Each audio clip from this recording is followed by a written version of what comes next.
నమస్కారం. ప్రతిధ్వని కార్యక్రమానికి స్వాగతం. లాక్డౌన్ను మే 3 వరకు పొడిగించిన కేంద్రం ఇవాల్టి నుంచి పలు రంగాలకు మినహాయింపులు ఇచ్చింది. కేంద్రం ఇచ్చిన సడలింపులు లేకుండా మే 7 దాకా తెలంగాణ ప్రభుత్వం లాక్డౌన్ను పొడిగించింది.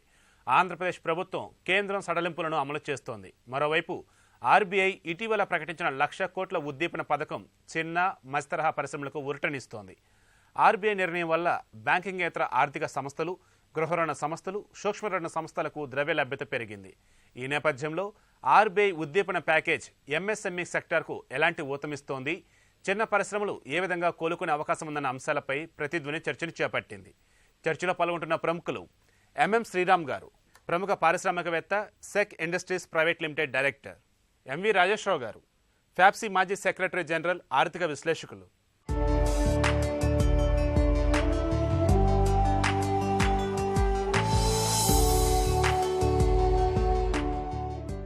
శ్రీరామ్ గారు, కేంద్రం ఇవాల్టి నుంచి కొన్ని రంగాలకు మినహాయింపు ఇచ్చింది. తెలంగాణ ప్రభుత్వం సడలింపులు లేకుండా మే 7 దాకా లాక్డౌన్ను పొడిగించింది. మరోవైపు కేంద్ర సడలింపులను ఆంధ్రప్రదేశ్ అమలు చేస్తోంది. మొత్తంగా తెలుగు రాష్ట్రాల నిర్ణయాలను ఎలా విశ్లేషించుకోవాలి? ఈ కరోనా, ఈ కోవిడ్ వల్ల ఏదైతే ఇబ్బందులు పడుతున్నామో వాటి నుంచి భారతదేశం మానవాళి బయటకు వచ్చి త్వరగా ఆర్థిక గమనంలో ఉండాలని కోరుకుంటున్నాము. అలాగే మీరు అడిగినట్టు కేంద్ర ప్రభుత్వం ఏదైతే గైడ్లైన్స్ ఇచ్చిందో, రాష్ట్ర ప్రభుత్వాలు వాళ్ళు లాక్డౌన్ 2 ఏదైతే ఇవాళ నుంచి ఏదైతే లాక్డౌన్ ఎత్తివేస్తే ఇలాగా ఉండాలి, ఈ సెక్టార్లో, ఈ రంగాల్లో, ఈ ప్రదేశాలు ఎలా ఉంటూ మీరు ముందుకెళ్ళొచ్చని చెప్పి గైడ్లైన్స్ ఇచ్చింది. సో ఆ ఇచ్చిన నేపథ్యంలో వాళ్ళు చెప్తూనే ఆయా రాష్ట్రాల్లో పరిస్థితి ఎలాగుంది అనేది విశ్లేషణ చేసుకొని చేసుకోవాల్సిన అవసరము కూడా అందులోనే చెప్తూ వచ్చారు. దాంట్లో ముందుగా చూసుకుంటే తెలంగాణలో మనం పూర్తిగా లాక్డౌన్ ఏదైతే మే 3 నుంచి అనుకోండి 3వ తారీఖు, దాన్ని మే 7వ తారీఖు వరకు దాన్ని కొనసాగిస్తూ నిన్నటి వరకు ఏదైతే నిబంధనలు ఉన్నాయో అదే నిబంధనలతోటి ఈ రాష్ట్రంలో ఉంటామని చెప్పడం గౌరవ ముఖ్యమంత్రి గారు చెప్పడం జరిగింది. ఇప్పుడు జరుగుతున్నటువంటి డేటా ప్రోగ్రెస్ని చూసుకుంటే ఈ రాబోయే 1, 2, 3 వారాల్లో కనుక దీన్ని మనకు నియంత్రించినట్లయితే దాని పరిస్థితి ఎటెళ్తుందో అర్థం కాని పరిస్థితిలో ఉన్నాము. ఈ టైంలో దీనికి మందు లేదు కాబట్టి నియంత్రించడం ఒక్కటే మా చేతిలో ఉన్నటువంటి ఆయుధం. సో ఆయుధాన్ని దృష్టిలో పెట్టుకొని ఈ నియంత్రణ జరగని ఎడలా ఇది గనక ఏ యూకేలానో ఎటులానో వెళ్ళినప్పుడు నియంత్రించేటువంటి మెకానిజం కానీ ఇన్ఫ్రాస్ట్రక్చర్ కానీ మనకు అందుబాటులో లేదు. ఆంధ్రప్రదేశ్ పరిస్థితి ఏ రకంగా ఉందంటే ప్రస్తుతం తెలంగాణలో నియంత్రణలో సక్సెస్ఫుల్ ఉంది కాబట్టి కొద్ది కంట్రోల్ ఉంది. కానీ ఆంధ్రప్రదేశ్ విషయానికి వచ్చేటప్పటికి మనకు తెలియదు. కానీ జనరల్ స్పెక్యులేషన్ ఏంటంటే డేటా కరెక్ట్గా ఉందా లేదనేది ఒక అనుమానం వ్యక్తం చేస్తున్నారు. కానీ ఆంధ్రప్రదేశ్లోనైనా ఇక్కడైనా చూసుకున్నట్టయితే డేటా పెరుగుతూనే ఉంది. ఎక్కడైతే ఎక్కువ టెస్టులు జరుగుతున్నాయో అక్కడ పాజిటివ్ కేసు వస్తున్నాయి.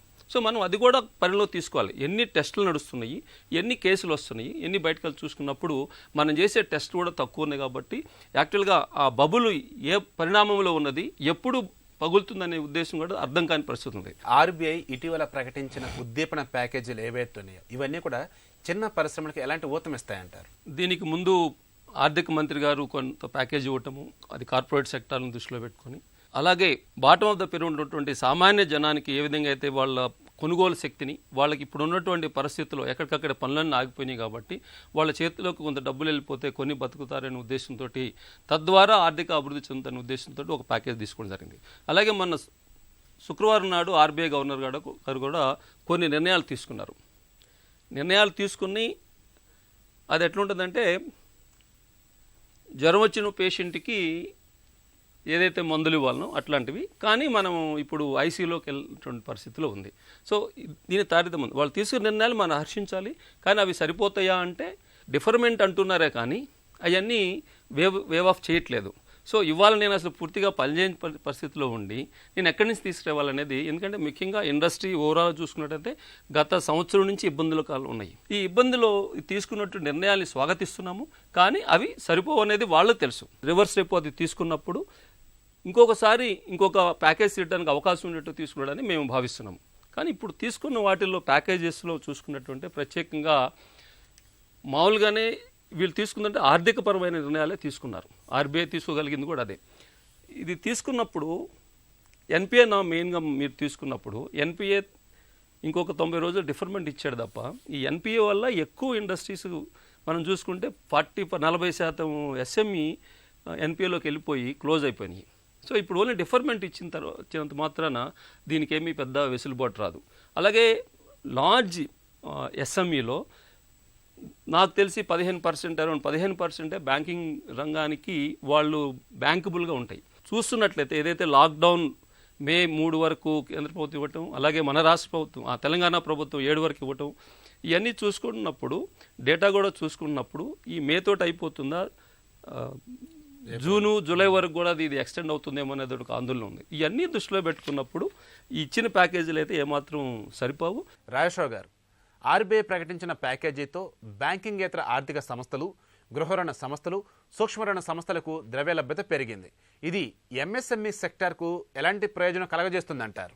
ఆర్బీఐ ఎన్నో స్కీమ్స్ రిలీజ్ చేసిందండి లాస్ట్ ఫ్రైడే. అందులో 2 స్కీమ్స్ ఇంపార్టెంట్ స్కీమ్స్. ఒకటేమో 50,000 crores నాబార్డుకు, అందులో 25,000 కోట్లు. సిడ్బీ స్మాల్ ఇండస్ట్రీస్ డెవలప్మెంట్ ఇన్స్టిట్యూట్కు ఒక 15,000 కోట్లు. తర్వాత నేషనల్ హౌసింగ్ బ్యాంకుకు 10,000 కోట్లు. అంటే ఇవి కనుక నిజంగానే వితరణ చేసినట్లయితే ఉంటే స్మాల్ ఇండస్ట్రీ, తర్వాత నాబార్డ్ అంటే అగ్రికల్చర్ రిలేటెడ్ యాక్టివిటీస్ అన్నిటికీ, తర్వాత హౌసింగ్ కన్స్ట్రక్షన్ యాక్టివిటీస్కు కొంతవరకు లభ్యత కలుగుతుంది. అందరికి వస్తుందా అనేటువంటిది కాదు, అందులో కూడా మంచి సంస్థలు వాళ్లకు ఉపయోగపడేటువంటిది వస్తుంది. పోగా ఈ 50,000 అనేటువంటిది సరిపోతుందా అంటే సరిపోతుంది. తర్వాత ఇంకొక 50,000 ఏం చేశారు, ఎన్బిఎఫ్సిస్కి ఇవ్వడానికి అవకాశం ఏర్పరిచారు. ఆ ఎన్బిఎఫ్సిస్కి ఇస్తూ ఆ 50,000లో 50% మాత్రం మళ్ళీ ఎంఎస్ఎంఈకి సపోర్ట్ చేసేటువంటి ఏదైతే కార్యక్రమాలు మీరు ఉన్నారో అది చేయండి, ఇంకా మిగతా 50% ఇతరంగా ఎన్బిఎఫ్సిస్ ఇవ్వడానికి. అంటే ఈ 1,00,000 కోట్లు ఎంతవరకు సరిపోతుంది అనేటువంటిది ఒక విశ్లేషణ. రెండవది, ఏం చేయకుండా ఊరుకుంటే ఎటువంటిది అంటే కొంతైనా మేలు చేసింది అని చెప్పాలి. ఆర్బీఐ తనంతట తాను తీసుకొని ముందుకు వచ్చి తీసుకున్నది.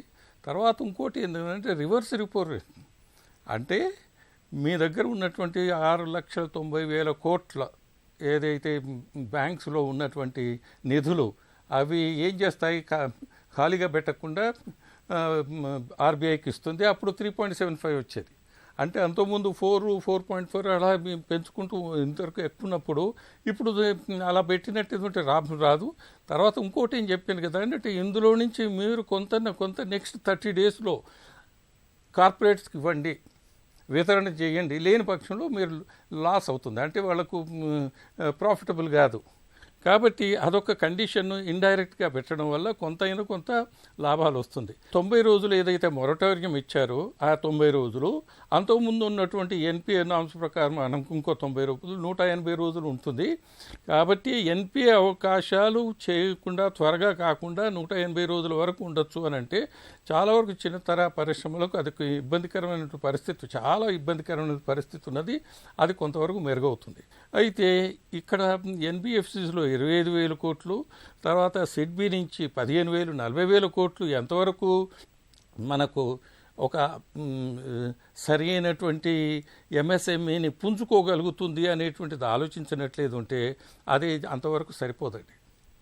ఎందుకు సరిపోదు అని అంటే ఈరోజు ఉన్నటువంటి కష్టం కాదు, రేపు మనం లాకౌట్ నుంచి వచ్చినాక కూడా ఈ సంస్థలన్నీ పుంజుకొని ముందుకు రావాలి. మనం మోడీ గారు అంటారు మనం లాక్డౌన్ కాగానే తీసేసిన తర్వాత చాలా ముందుకు పోవాలనేటువంటి అపేక్ష, కోరిక మాత్రమే.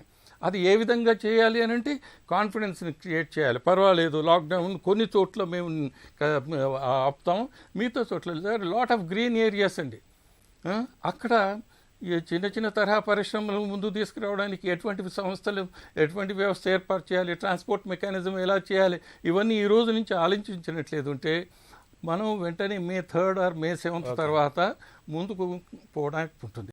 అయితే ఈ 40,000 కోట్లు ఎంఎస్ఎంఈకి మీరు అన్నారు కాబట్టి ఇది కొద్దిపాటి వెసులుబాటు.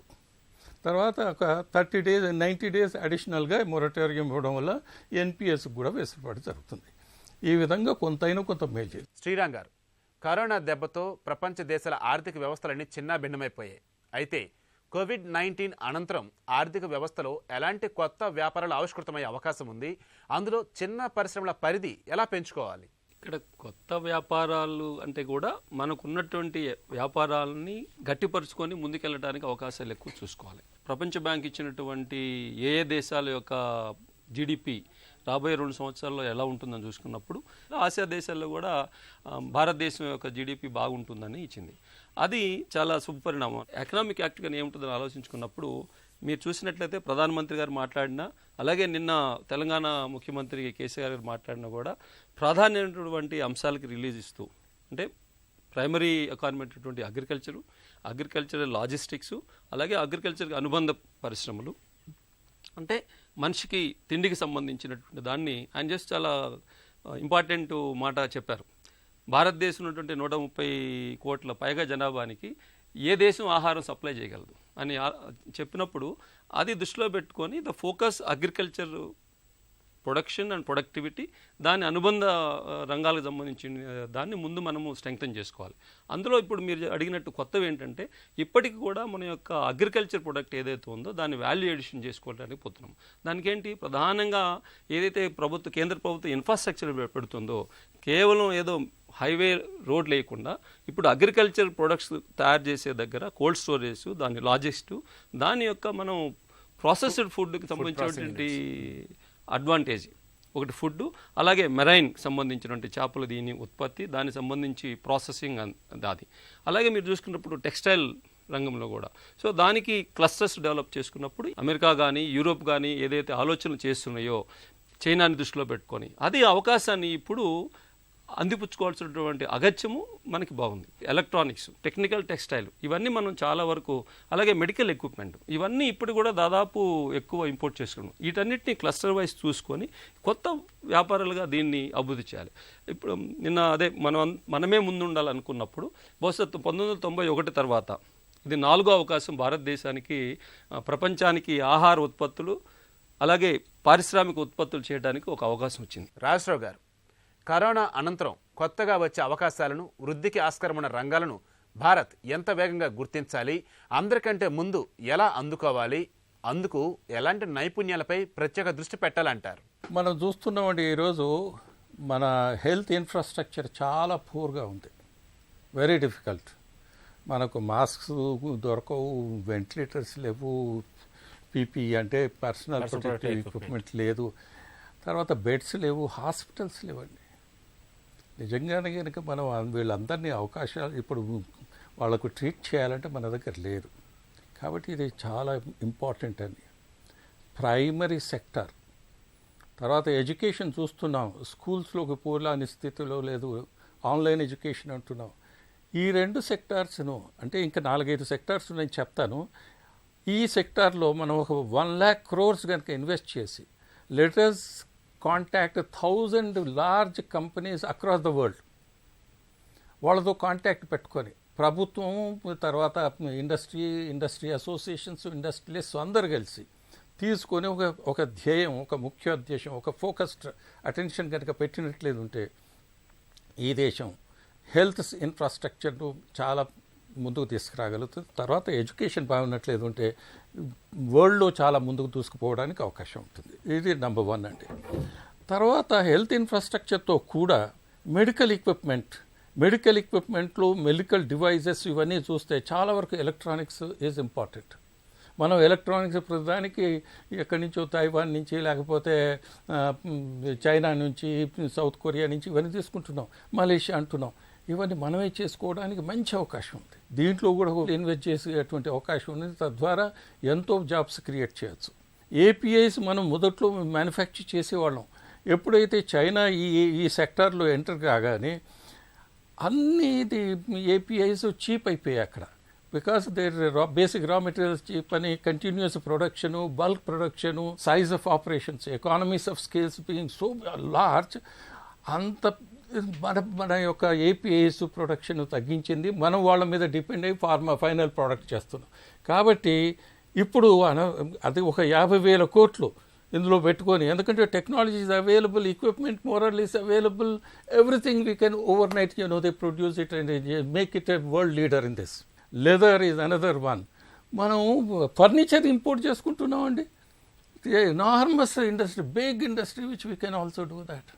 తర్వాత ఎలక్ట్రానిక్స్ యాజ్ ఐ సెడ్, తర్వాత food processing, primary processing at the field level, village level, secondary processing at a district level, final at the capital level. Yeah. This continuous chain కనుక మనం డెవలప్ చేసినట్లేదు ఉంటే we can really create enormous amount of jobs.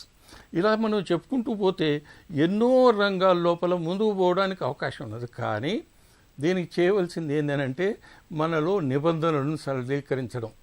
Is of doing business అంటున్నాం కానీ ఎన్నో విధాలుగా మనం వెనకబడి ఉన్నాం. అంత ప్రభుత్వాలన్నీ కూర్చొని మనం ఈరోజు చేయవలసింది ఏంటి, ఇదే కార్యక్రమం అనుకున్నట్లేదు ఉంటే ఎంతో ముందుకు చేయడానికి అవకాశం ఉంది. ఈరోజు పాలిటిక్స్కు బదులు డెవలప్మెంట్ ఈజ్ ఇంపార్టెంట్. ఎలక్షన్కి బదులు ఎలక్షన్స్ ఇంకా 5 ఏళ్ళ తర్వాత రాబోతున్నాయి కాబట్టి ఇది ఇంపార్టెంట్. ఈ విధంగా కనుక దృష్టి సారించినట్లేదు ఉంటే భారతదేశానికి కొదవలేదండి. యూనో అండ్ యంగ్ కంట్రీ, ఏదో చూస్తుండగానే వెంటిలేటర్స్ అంటున్నారు, ఇది మాస్క్స్ క్రియేట్ చేస్తున్నారు, వ్యాక్సిన్ మన రాష్ట్రంలో భారత్ బయోటెక్ను వ్యాక్సిన్ చేస్తుంది అంటే మన దగ్గర టాలెంట్ ఉన్నది. అవకాశాలను కల్పించాలి. అవకాశాలను కల్పించవలసింది ఎవరికి బాధ్యత అండి? ప్రభుత్వాలది. ఎక్కడిక్కడి ప్రభుత్వాలు? Central government, state government, district government అండి. district government at the field level where I want to establish my company, that government. ఈ 3-4 గవర్నమెంట్స్ కనుక రియల్లీ ఇన్స్పైర్ అయ్యి ముందుకు వచ్చినట్లేదు అంటే మనం ఎన్నో లక్షల జాబ్స్ క్రియేట్ చేస్తూ ఎన్నో రంగాల్లో ముందుకు పోవడానికి అవకాశం. శ్రీరామ్ గారు, ఈ కోవిడ్-19 అనంతర ప్రపంచంలో ఆధునిక బహుళజాతి సరఫరా గొలుసుకట్టుకు ప్రపంచ నాడీ కేంద్రంగా భారత్ అవతరించే అవకాశం ఉందని ప్రధాని మోదీ అన్నారు. అయితే ఈ అవకాశాన్ని భారత్ ఎలా అందిపుచ్చుకోవాలంటారు? ప్రధానమంత్రి గారు చెప్పినట్టు అవకాశం అయితే చాలా మెండుగా ఉందండి, దండిగా కూడా ఉంది. కాకపోతే దాన్ని మనము అందిపుచ్చుకోవాలంటే అందిపుచ్చుకోవటానికి సిద్ధంగా వారు చెప్పినట్లు యంగ్ ఇండియాలో మీరు చూసినట్టే వారం రోజుల్లోనే ఈ యొక్క క్రైసిస్లో మనకు కావాల్సిన వస్తువుల్ని టెక్నాలజీ ఉన్నా కూడా ఇండిజినైజ్ టెక్నాలజీ చేసి మేము చేయడానికి సిద్ధంగా ఉన్నటువంటి ఉంది. ఇక్కడ 2-3 వెసులు పట్టండి. ఇందాకనే ఒక వెబినార్లో మాట్లాడితే రతన్ టాటా గారు ఉన్నారు. అక్కడ ప్రధానంగా చెప్తుంది ఏంటంటే ఏదైతే ఇప్పుడు ఈ అవకాశాలు మెండుగా ఉన్నాయని మనం అనుకుంటున్నామో అవకాశాలు ఇవ్వడానికి ఈజ్ ఆఫ్ డూయింగ్ బిజినెస్ అనేది ఉందాము. ఈజ్ ఆఫ్ వర్కింగ్ బిజినెస్ అనేది ఫంక్షనల్ లెవెల్లో కూడా అంటే ఈజ్ ఆఫ్ డూయింగ్ బిజినెస్ చేయడానికి అనుకూల పరిస్థితులు ఉన్నాయి అనేదానికి ప్రతి రాష్ట్ర ప్రభుత్వం పోటాపడిబడి India is of doing business వస్తుంది. కానీ ఈజ్ ఆఫ్ వర్కింగ్ అనే దాని మీద ఇప్పుడు ఫోకస్ పెట్టినట్టయితే అంటే ఇప్పుడు చాలా ప్రభుత్వం నుంచి రూల్స్ ఉంటాయి. రూల్స్ వద్దని నేను అనట్లేదు. కనీసం 1 or 2 years మీరంతా పనిచేయండి, ఏం అవసరం లేదు, పని చేయండి. కానీ మేము ఎమర్జెన్సీకి ఎప్పుడైనా చెక్కినప్పుడు కూడా మీరు చేసేటటువంటి అన్ని కంప్లైంట్స్ మీట్ అవ్వాలన్నటువంటి చేసినట్లయితే చేయడానికి సిద్ధంగా ఉంది ఇండస్ట్రీ. 2 దెన్ మనం ఇప్పుడు ఏదైతే మనం అనుకుంటున్నామో భారతదేశం నుంచి ప్రపంచానికి తయారు చేసేటువంటి చేయాలన్నప్పుడు చైనాతో పోటీ పడి చైనాని కంపెనీ కాకుండా అక్కడ ఉన్నటువంటి లెసన్స్ మనం తీసుకోవాలి. ఫస్ట్ క్యాపిటల్ కాస్ట్ తక్కువలో ఉండాలి. సో దానికి ఏం చేయాలి? మనకి యాజ్ ఇట్ ఈజ్ గ్లోబల్గా మనం చూసుకుంటే ఇండియాలో క్యాపిటల్ కాస్ట్ ఎక్కువ, దీన్ని తగ్గించడానికి ఏం చేయాలి? 2వది ప్రతి ఒక్క ఎంటర్ప్రెన్యూర్ కూడా బ్యాంకింగ్ వ్యవస్థ ద్వారా కానీ లేకుంటే ఇంతకుముందు మనకి మన రాష్ట్రంలోనే ఏపీ ఎస్ఎస్ఐటీస్ కానీ ఏపీఐడిసి కానీ ఈక్విటీస్ ఉండేది. అటు ఇప్పుడు ప్రైవేట్ ఈక్విటీస్ చాలా ఉన్నాయి. దాన్ని ఈజ్ చేసి ఎన్బిఎఫ్సిస్ నీటి ద్వారా ముందు క్యాపిటల్ కాస్ట్ తగ్గించేటట్టు చూడాలి. అలాగే సూపర్విజన్ ఫ్రమ్ ద గవర్నమెంట్ ఉండాలి. నాకు రెస్పాన్సిబిలిటీ ఈజ్ ఆఫ్ డూయింగ్లో మనకి టీఎస్ఐ పాస్లో ఏదైతే 15 రోజుల్లో మనకి పరిశ్రమ స్టార్ట్ చేయడానికి ఇచ్చినట్లు ఆ వెసులుబాటు ఇవ్వాల్సిన అవసరం ఉంది. 3వది టెక్నాలజీ. సో మనం టెక్నాలజీస్కి అందిపుచ్చుకునేటట్టు ఒక అవకాశం క్రియేట్ చేయాలి. అట్లాగే ఇప్పుడు సప్లై చైన్ ఏదైతే ఉందో మనకి డిసింటిగ్రేటెడ్గా ఉంటుంది. ఫర్ ఎగ్జాంపుల్ మనకు ఇప్పుడు చూసుకున్నప్పుడు మనం ఏం మాట్లాడినా కూడా ఏంటంటే ముందు agriculture food related to food security కావాలి ఈ దేశానికి మనం మాట్లాడతాం. అట్లాగే లార్జ్ ఇండస్ట్రియల్ ప్రొడక్షన్ మనం చూసుకున్నప్పుడు మనం ఏదైతే ఇంపోర్ట్ చేసుకుంటున్నామో అది దాన్ని ముందు ఇండియాలో చేయడానికి ఏం కావాలి? దానికి కావాల్సింది ఏంటంటే ఇన్ఫ్రాస్ట్రక్చర్ క్రియేట్ చేయాలి. ఇప్పుడు మన ఇండస్ట్రీ 4.0 నామ్స్ ఉన్నాయి, అది దాని గురించి ఇప్పుడు మనం ఎక్కువ ఫోకస్ చేస్తున్నది. ఈ సప్లై చైన్ నుంచి అగ్రికల్చర్ ప్రొడక్ట్స్ దగ్గర నుంచి మేజర్ ఇండస్ట్రీ వర్క్ చేసేటప్పుడు క్రెడిట్ కాస్ట్ ఒకటి, ఎనేబులింగ్ వర్క్ ప్రొసీజర్స్లో కనుక ఈజ్ క్రియేట్ చేసి అండ్ టెక్నాలజీస్ తీసుకొచ్చేసి క్లస్టర్ వైజ్ కనుక ఈ క్లస్టర్ ఒకటి ఎలక్ట్రానిక్ క్లస్టర్, దాంట్లో మొబైల్ మ్యానుఫ్యాక్చరింగ్ ఒకటి, అలాగే మెడికల్ ఎక్విప్మెంట్ ఒకటి, అండ్ టెక్స్టైల్లో కూడా normal textile and technical textile and food processing. ఇప్పుడు కూడా మనం చూసుకుంటే ఇంపోర్ట్ ఫుడ్స్ చాలా ఎక్కువ అవుతున్నాయి. దాన్ని మనం సామాన్య రైతులు ఏదైతే చేస్తున్నారో అగ్రికల్చర్ నుంచి దాన్ని చేసుకోవాలి. ఎందుకంటే ఇప్పుడు ప్రభుత్వం తీసుకున్నటువంటి నిర్ణయాలన్నీ కూడా ఏది లాక్డౌన్ ఎత్తేసే ప్రైమ్లు కూడా మనం ప్రైమరీగా చూస్తుంది రైతు వారి దగ్గర నుంచి రైతు కూలీలు, అట్లాగే అనాథరైజ్డ్ సెక్టర్ నుండి లార్జ్ వర్కర్స్ ఎవరు ఉన్నారో వీళ్ళని దృష్టి పెట్టుకుని తీసుకున్నారు.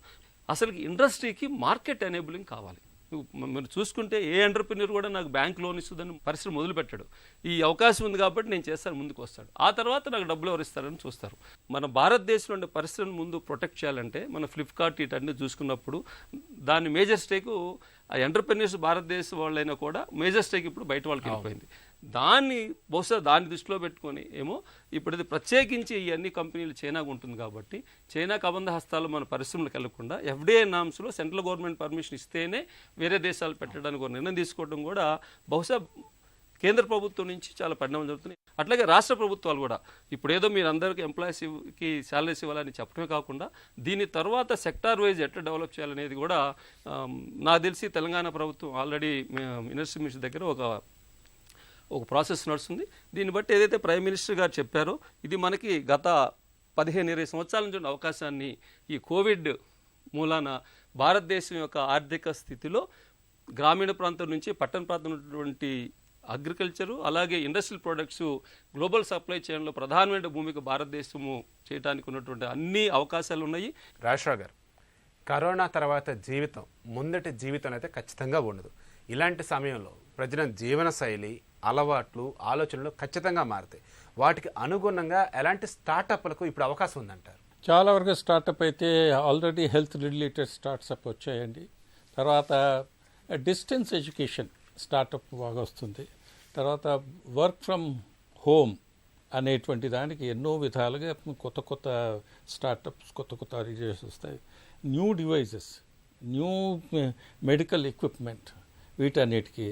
తర్వాత మోస్ట్ ఇంపార్టెంట్ ఏంటంటే ఫుడ్. ఇప్పుడు అన్ని ఎసెన్షియల్స్ కంటే food is most important essential next 3-4 years అని అంటారు. ఎందుకంటే నెక్స్ట్ 3-4 years ఈ డిస్టెన్సింగ్ ఇవన్నీ ఉండాల్సి ఉంటుంది. సప్లై చైన్ ఎలా మెయింటైన్ చేయాలి, తర్వాత ఏ విధంగా ఈ కామర్స్ నడపాలి, ఇవన్నిట్లో ముందుకు వస్తుంది. కాబట్టి ఫుడ్ కూడా ఏ విధంగా మనం how can we make it available to the larger population అనేటువంటి దాంట్లో కూడా చాలా వరకు వస్తుంది. జనరల్గా hygiene related issues also will come in to, because most of the people will start realising ఒక కొత్త ఆలోచన. తర్వాత ఎంతవరకు ట్రాన్స్పోర్టేషన్ తగ్గించాలా, ఎంతవరకు, లేకపోతే మాస్ ట్రాన్స్పోర్ట్ ఫెసిలిటీస్ ఎలా క్రియేట్ చేయాలి, maintaining the distance between the 2 people, ఇలా ఆలోచిస్తూ పోతే తర్వాత లాట్ ఆఫ్ R&D ల్యాబ్స్, కొత్త న్యూ R&D ల్యాబ్స్ కూడా ఎస్టాబ్లిష్ చేస్తారు. Where people it's like A platform అనమాట. అక్కడికి వచ్చి నేను సౌకర్యాలు క్రియేట్ చేస్తాను, మీరు వచ్చి R&D చేసుకొని కొత్త ఆవిష్కరణలు చేయండి అనేటువంటి అవకాశాలు కూడా వస్తాయి. ఆల్రెడీ చిన్న తరహాలో ఉన్నది ఏది food processing, but it will also come in various other centres. So there will be a total, in fact మనం ఎక్స్పెక్ట్ చేయని కూడా ఎన్నో వస్తాయి ముందు. కాబట్టి జీవిత విధానాలు మారడమే కాకుండా ఎకనామిక్ రివైవల్కు ఆస్కారం ఉన్నటువంటి ఎన్నో కార్యక్రమాలు ముందుకు రావడానికి అవకాశం ఉంది. ఇది ప్రభుత్వాలు కూడా మారుతాయి, ప్రభుత్వ ఆలోచనలు కూడా మార్పు వస్తుంది. ఈరోజు మనం ఏ విధంగా గవర్నెన్స్ ఎలా చేయాలి, how to reduce the even contact between the government agencies and others, distance లోపల అప్రూవల్స్ ప్రొసీజర్స్ ఎలా మెండు చేయాలి, ఇవన్నీ వచ్చేస్తాయి. కాబట్టి lot of startups also will come, how to issue a licence, how to issue a licence to the to start a company, ఇవన్నీ కూడా కొత్త ఆలోచనతోటి ముందుకు వస్తాయి. ప్రపంచాలు జరుగుతున్న ఈ సమస్యలో భాగంగా భారతదేశానికి ఇప్పుడు జరుగుతున్న దీంట్లో ప్రపంచం నుంచి అన్ని అనుభవాలు తీసుకొని చేయాలనుకున్నప్పుడు సౌత్ ఆఫ్రికా నుంచి ఒక గ్లోబల్ కన్సల్టెంట్ చెప్తున్నాడు, మీ యొక్క జీవన విధానంలోనే ఇప్పుడున్న సమస్యకి మీ దగ్గరే సొల్యూషన్ ఉంది ప్రపంచానికి. సో దాన్ని మీరు స్టడీ చేసుకుంటే ప్రపంచానికే మీరు చాలా అవకాశాలు ఇవ్వటానికి, దాని యొక్క ఎలా చేయడానికి అవకాశాలు మీరే చెప్పగలని చెప్తున్నాడు. కరోనా దెబ్బతో ప్రపంచ దేశాల ఆర్థిక వ్యవస్థలన్నీ చిన్నాభిన్నమైపోయాయి. అయితే కోవిడ్-19 అనంతర ప్రపంచంలో సరికొత్త అవకాశాలకు మార్గం ఏర్పడనుంది. అవకాశాలను అందుకోవటానికి భారత్ సిద్ధంగా ఉండాలని నిపుణులు అంటున్నారు. కరోనాపై యుద్ధంలో భాగంగా ప్రతి ఒక్కరూ భౌతిక దూరం పాటించండి, ఇంట్లోనే క్షేమంగా ఉండండి. ఇది నేటి ప్రతిధ్వని. నమస్కారం.